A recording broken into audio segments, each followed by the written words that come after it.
Hello adventurers, you're back with Nick Nightshade, and today we're going to be looking at the new blog article that's just been released about the skill renewal part 2.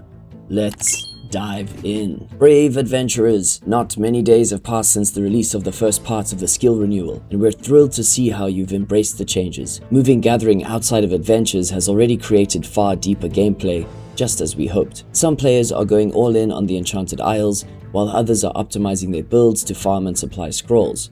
And of course, there are those who enjoy every aspect of Lost Relics: gathering, crafting, fighting, trading, you name it. It's also been exciting to watch the economy evolve in real time. Nature's Gift has opened up many new playstyles. Some adventurers stack up potions to push harder content, while others gamble their way through containers in search of big wins. Now it's time to dive into part 2 of this massive skill shakeup overhaul. Strap in, this one goes big. Part 2.1 Soulcraft Upgrades. This update unlocks a major new progression path for two iconic item groups. Number 1, the Soulcraft tools. Number 2, the Soulcraft weapons. Both are getting full upgrade support, expanding their usefulness, longevity, and impact on our adventure progression. Soulcraft tools. Every player begins their journey with two Soulcraft tools: a Soulcraft rod for fishing and a Soulcraft sickle for scavenging. These are obtained after completing the tutorial, so all of you will already have them waiting in your stash. The base version starts at 75% success rate, previously 80% on tools, and each tool can now be upgraded all the way to level 10, reaching a 100% success rate. To upgrade your tools, you'll need to seek out two residents in the world of Lunaria: Cassian Blackwater for Soulcraft rod upgrades with a little fishing sign above them, and Celine Sunfire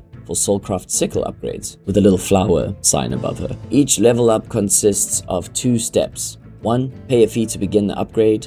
2.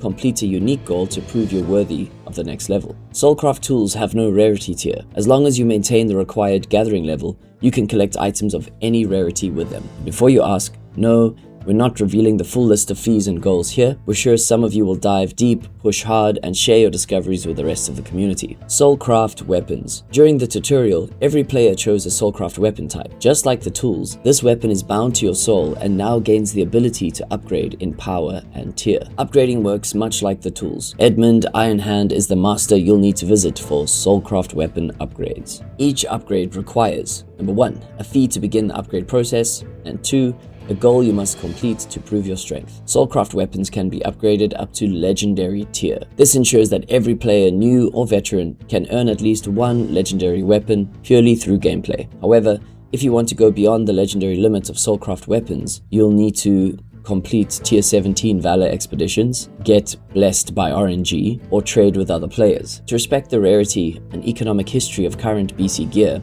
Soulcraft weapons contain only one socket. They do not have unique base effects tied to them. This preserves the exclusivity and long-term value of items already circulating in the ecosystem. Note: the upgrade to legendary tier requires epic Prime Forge shards, which are not yet available. They will arrive in Skill Shakeup Part 3. Soulcraft weapons were created to replace the old virtual weapon system entirely. For years, virtual gear that was lost on death led to constant support requests, accidental losses, and frustration for new players. Removing them is a major quality of life improvement, and Soulcraft weapons fill the gap they leave behind. More importantly, they redefine the early and mid-game experience. Instead of hoping for the right weapon to drop, or needing to buy one from someone who was lucky before you, every player now has a guaranteed progression route from common to legendary. Your journey is no longer dictated by RNG streaks or marketplace prices. You'll earn power through gameplay, completing goals, and choosing how far to push your weapon. This system gives Soulcraft weapons the feel of blockchain gear without competing with it. They're intentionally tuned below all existing blockchain weapons, offering only a single socket and no unique base effects, though their damage output remains equivalent. This keeps blockchain items firmly at the top of the power hierarchy, while allowing Soulcraft weapons to provide a dependable progression path that teaches weapon identity and playstyle, all without diminishing the rarity or value of established gear. In short, Soulcraft weapons give every adventurer a dependable way to grow stronger, eliminate an outdated and frustrating system, and create a smoother, more rewarding path into Lost Relics. Part 2.2 Soulcraft Armor. Coming soon, TM. Soulcraft armor upgrades are coming, but this system is more complex than tools and weapons, so it needs a bit more development time. We know many players are eager to plan ahead and want clarity on whether they should prioritize arcane fragments or prime forge shards from the expedition rewards. What we can confirm at this stage is upgrading your armor to level 10 will currently cost the same as upgrading a Soulcraft tool to level 10. More details, including perks, specialization paths, and how it integrates into your build identity, will be revealed in the next update. We aim to release part 2.2 before the holidays, but there is a chance it may slip slightly if it's not fully ready. We'd rather deliver a polished system than push something rushed. Part 3. What's next? This also means that the final piece of the skill shakeup won't arrive before the end of 2025. We know many of you are eager for the full picture, and we're just as excited to complete it. Our focus is on delivering high-quality systems that will support Lost Relics for years to come, not rushing the final stretch. We'll continue working at full speed to complete Part 3 as early as possible in 2026. Once the skill shakeup is fully in place, we can immediately begin shifting our attention to the next major milestone: co-op gameplay. A stronger foundation means a stronger future, and we're getting closer every day. Item conversion. Over the past weeks, we've also been working on a new internal system that makes item conversion faster and far more reliable. Thanks to this, we no longer need items to simply disappear into the void. However, we also need to clarify why we can't compensate market value for every removed item, and why doing so would be harmful for the game. There are over 6.5 million items that we'll be processing. Why not refund market value? Well, years of crafting and grinding, both things players love, led to a massive oversupply of certain items. Skills encouraged endless crafting without enough item sinks. Grinding delivered far more resources than could ever be used. To put that into perspective, there are 572,957 iron sickles in circulation. In the last 2 months, only 20 were traded. Some players hold tens of thousands of these items. Even if each were valued at just 8 gold, paying out their market value would inject millions of gold into the economy overnight, causing immediate inflation, crashing prices, and hurting every active player. And realistically, there isn't even a market capable of absorbing those items at 8 gold each. There's simply not enough demand. Over time, 99% of players became self-sufficient, gathering and producing everything they need rather than engaging in the intended economic loop, where some gather, some craft, and many consume. With so few buyers, the market value of these items is not a reflection of actual liquidity or real demand, and treating it as such would distort the economy even further. This is on us.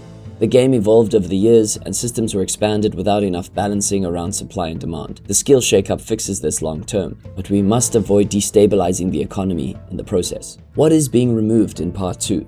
With this update, we are removing all items linked to virtual tools and virtual weapons. The old virtual tools and weapon items themselves, the crafting resources used to produce them. Because Soulcraft armor is still in development, ores and ingots will remain for now. Nature's Gift. All removed items will be converted into Nature's Gift, instead of turning them into gold or containers. Different items and rarities use different conversion rates. We're not listing every rate publicly because it would just lead to endless debates about fairness and individual value. Earlier, we explained why a one-to-one market value conversion simply isn't possible without damaging the economy, especially considering the insane volume of items being processed. Even with conservative conversion rates, this change will have a major impact on the economy. Some markets may fluctuate immediately after the update, but we are confident that they will rebalance and recover as supply and demand normalizes under the new systems. Nature's Gift offers real, flexible value, whether a player wants resources, containers, or progression boosts. It ensures that even previously oversupplied items now contribute back into the ecosystem in a healthy way. All Nature's Gift rewards will arrive as a gift chest that expires after 6 months. Open them if you've got them. This lets us introduce a gentle additional sync for accounts that remain inactive for long periods, reducing long-term oversupply while still giving every player plenty of time to log in and claim their rewards. Skill shakeup behind the scenes. As mentioned in the first blog, this entire transformation of Lunaria is designed to secure Lost Relics' long-term scalability and stability. By moving to unbreakable Soulcraft gear, tools, armor, and weapons, we eliminate one of the largest pain points for both players and support. No more frustrations from losing items after a few runs, no more massive waves of support requests for replacements. This way, Lost Relics can scale to a far larger player base without friction. But beyond operational benefits, player experience sits at the heart of this overhaul. With Soulcraft upgrades, there's now real personal progression built into every piece of Soulcraft gear you own. Instead of endlessly grinding and praying to RNGs, Players now set goals, work towards them, and upgrade their gear through gameplay achievements. Soulcraft items cannot be traded. That was an intentional choice. We are confident that in the long run, this will do the game more good than harm. We believe it's important to have a real sense of prestige and achievement, not just drawing your wallet and buying your way in. Which is also cool, don't get us wrong. We love to offer both, and we can. Map balance and special encounters. We are also actively working on map balance and special encounters, such as the Heart of the Horde. These adjustments will impact the average runtimes players achieve. We understand this may cause some frustration, but it's part of the ongoing process of evolving the game. Many enemies currently serve as placeholders in terms of behavior and attack patterns. After co-op releases, a large number of monsters will receive updated mechanics, which will again influence how adventures and other game modes are approached, whether through build choices, consumable usage, or speed. For this update, we've made one specific change. Mythical maps will have their monster density buffed, and Transcendent maps will have their monster density reduced. This results in roughly the same monster count across both tiers, leading to more predictable pacing while maintaining difficulty curve differences through monster strength rather than pure quantity. We previously discussed just adding an extra guardian to Transcendent maps, but we decided to trial this method out first because it allows people to feel more powerful when using Transcendent loadouts, rather than always shifting the difficulty above the rarity. Overseer, Blackout, and Marketplace transparency. The Overseer has been part of Lost Relics for a long time. It was originally created to highlight exciting moments from across the world and bring a sense of energy to the game. Over the years, it has done that, but it has also created pressure and frustration for many players who felt unlucky or felt they were falling behind whenever they saw other people's drops. This has continued to grow as the community gets larger and more active. Based on everything we have seen and learned, we are starting a full Overseer Blackout for loot. Overseer will still be used for certain announcements. The Overseer will go quiet for a while so everyone can play without the constant comparison to other players. We want enough time for this change to truly settle in so that its long-term effects can be understood clearly. There is one important point to make here. During this blackout, we are asking players not to create third-party systems to replicate global drop feeds. Over the years, the Overseer has shown us that global drop visibility does not create a healthier experience for the community. It affects how people feel about their own progress, increases tilt, and turns normal RNG variance into something that feels personal. It also fuels conspiracies about accounts, luck, and manipulation. Rebuilding a version of the Overseer outside the game would simply recreate the same problems we are trying to solve. Loot should feel personal, not social pressure. Alongside the blackout, we are also updating the marketplace. All listings will now be fully transparent. The old option to list items anonymously has been removed. All existing listings that were anonymous will still remain that way. This applies to all listings, including linear bonds. With the Overseer staying quiet, the marketplace becomes the place where clarity is most important. Fully transparent trading gives everyone a clear view of how items move through the economy, and removes the confusion and suspicion that partial anonymity created. Every listing will now simply show the sellers' and buyers' names. These changes work together. Loot stays personal, trading stays public. This keeps the economy clearer and the play experience healthier. We will continue observing how this feels for the community and adjust if needed. Terms of Service update coming December 15th. On your next login after December 15th, you'll be asked to review and accept them. No action needed now, just accept when prompted. Key changes and what they mean for you. We've refreshed our terms of service to bring them up to date with how Lost Relics has evolved over the years. While most players won't notice any difference in day-to-day gameplay, these updates improve clarity, strengthen player protections, and set the foundation for future features. Here's a quick breakdown of what's new. Clearer explanations of virtual items and blockchain support. We've expanded the sections covering virtual items, virtual currency, and blockchain items. This includes better explanations of how items work today and how they may work again when blockchain support returns. The updated terms simply clarify how things work now and keep the door open for future on-chain integrations. New section on randomness and drop behavior. Lost Relics uses a global loot system that is inherently random. The updated terms now explain this more clearly. Different players will naturally see different results. Drop tables may change over time, and no rewards are ever guaranteed. This helps ensure everyone understands how the game systems work, especially as we continue improving balance and event rewards. More transparency around anti-cheat and security. The monitoring and anti-cheat section has been expanded to better explain what data the game may collect while running, how it's used, and why. Nothing changes operationally. This simply communicates more openly how we keep the game fair for all players. Improved clarity around purchases and refunds. The terms now explain more plainly how in-game purchases work, when refunds can or cannot be issued, and how Australian consumer law applies. There are no new restrictions, just clearer language. Age, eligibility, and account responsibilities.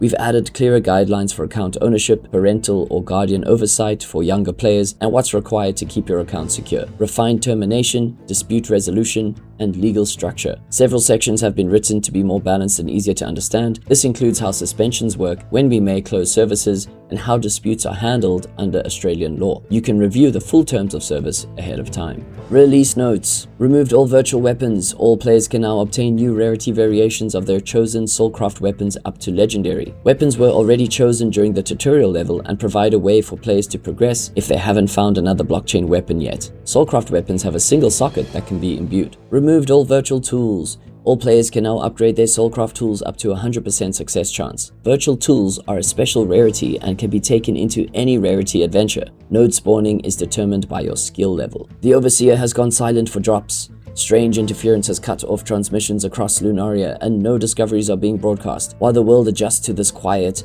the marketplace becomes clearer than ever. Every trade now reveals its trader as the veil of anonymity lifts across Talmuth. Converted the Golden Goddess, Slice of Life, and Ogum's Razor to blockchain items. Updated Harnide and Plaguebearer to use the standard poison effects while also updating their effects. Adjusted mobs on mythical and transcendent maps to make transcendent maps more appealing to run. Performance improvements and behind-the-scenes optimizations. Fixed being unable to use island scrolls through the action wheels. And fixed bluegram marker not showing. And there you have it. That's it for the Skill Renewal Part 2 blog article. It's a lot of information and I'm sure most of you are already in the game, exploring and figuring things out. I thought I would just do a nice read through for the community. I hope you enjoyed that and I hope it helps hearing all this information again. I'll see you guys out there in the adventures, in the general chat, and on my next stream. See you there. Play Lost Relics for free on Epic Games. Tune in live on Twitch at Nick Nightshade.